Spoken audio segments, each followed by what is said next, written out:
السلام عليكم، كيف حالكم؟ نتمنى تكونوا كاملين بالف خير. كيف كتشوفوا رجعت لكم فيديو جديد. بالنسبه للفيديو ديال اليوم غادي نقدم معكم واحد المشروب. هذا المشروب كيلاق للكحه بالنسبه للناس اللي كيكحوا، فهاد المشروب رائع كيعالج لنا الكحه بواحد الشكل اللي هو كبير. بالنسبه لهذا المشروب غنحتاجوا فيه جوج المكونات. المكون الاساسي وهي هاد النبته هذه. بالنسبه لهاد النبته هذه سميتها الكحيله، معروفه عندنا بالكحيله. كتكون نايضه هكا في العروبيه، كتكون عندها واحد الوريضه. غنحاول نوريكم. كما كتشوفوا واحد الوريضه اللي كتكون موف، هانتوما نتمنى يكون واضح لكم. كتكون عندها هاد الوريضه اللي موف. وبالنسبه للوريقات ديالها نوريكم الوريقه ديالها كيفاش دايره. شفتوا الوريقه ديالها كيفاش دايره، وفيها واحد الريحه اللي زوينه زوينه زوينه بزاف. انا كتعجبني هاد الريحه ديال الكحيله، ريحتها اللي غزاله بزاف. المهم هذه هي النبته ديال اليوم اللي كتعالج لنا مشكل الكحه. غندوزو دابا الوصفه نقادوها مع بعضياتنا. كيف كتشوفوا معايا خديت هنايا كاس ديال الحليب. نتوما خذوا الكميه اللي بغيتو، يعني على حسب داكشي اللي غتشربوا. انا غنشرب هنايا كاس، درت كاس ديال الحليب. غنضيف ليه وريقات ديال هاد هذه الكحيله كيف كتشوفوا معايا. من بعد ما غسلتهم غير وريقات بهذا الشكل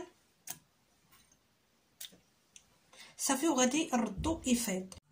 من بعد ما فاضت كيف كتشوفوا معايا في هذاك الحليب، غادي ندوز دابا باش نصفيه، نحيد منه هذوك العويدات ديال الكحيله. من بعد ما صفيت هذاك الحليب ديالي غنخويه هنا في واحد الكاس.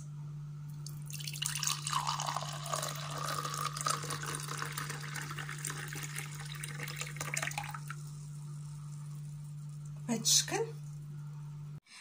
فوالا كيف كتشوفوا معايا المشروب ديالي ولا جاهز. بالنسبه للوقيته فاش ناخذوه هو اخر حاجه في الليل، يعني ان فوا ناخذوه ندخلوا الفراش ديالنا وندفاو مزيان، ما نشربوش من وراه الماء وما ناكلو من وراه حتى شي حاجه. بالنسبه للمذاق ديالو، المذاق ديالو رائع رائع رائع. انا غنقول لكم المذاق ديالو كيفاش كيجي بحال الحليب مع الزعتر. هذاك هو المذاق ديالو، كيجي زوين. بالنسبه للناس اللي بغاو يحلوه الا كانت عندهم عسيله حره يحلوه بها، ما كانش عندهم يعني بلا ما تحلوه، راه غير هكا كيجي المذاق ديالو زوين. كيف قلت لكم كيجي فيه المذاق ديال الحليب والزعتر، المذاق ديالو اللي زوين بزاف. ما فيها باس اننا نبداو نعالجوا ريوسنا بشي حويجات اللي هكا طبيعيين.